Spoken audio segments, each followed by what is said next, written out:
representante de la Facultad de Filología y representante de autoridad.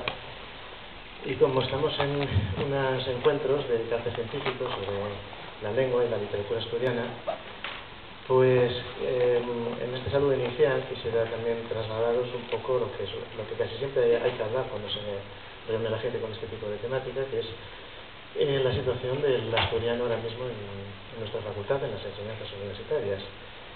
Y qué podemos esperar de lo que viene.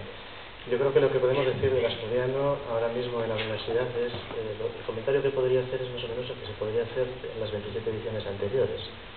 Se dan pasos, los pasos son siempre para adelante y los pasos son siempre insuficientes. Aquí hubo un cierto debate hace unos cuantos meses sobre el concepto de suficiencia, ¿no? Sobre qué es lo suficiente y qué es lo que no es suficiente. Suficiente hay que entender que son dos cosas. Suficiente es aquello que permite una situación normal y suficiente es aquello que está a la altura de lo que científica y económicamente nos podemos permitir. Vosotros sabéis que ahora mismo hay hace ya muchos años hay asignaturas de asturiano, pero no existe el área de conocimiento en asturiano.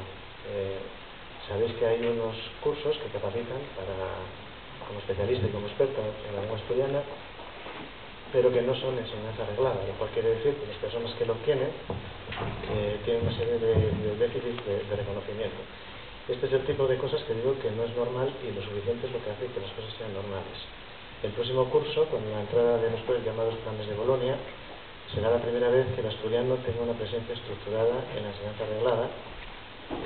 Esto es algo que no debemos valorar, pero lo tendrá bajo la fórmula de un minor. Para entendernos, un minor es un conjunto de estudios que cualifican en algo pero sin atribución profesional. Entonces, la insuficiencia de la que hablo, espero que para el año que viene podamos decir cosas un poco mejores. La insuficiencia de la que hablo es que no va a suceder inmediatamente algo que normalice lo que ahora sigue sin ser normal. Y de momento seguimos sin hacer todo lo que podemos o todo lo que sabemos. Es decir, que la Universidad de Oviedo está preparada en formación, en ciencia y en recursos para hacer algo más que este nivel.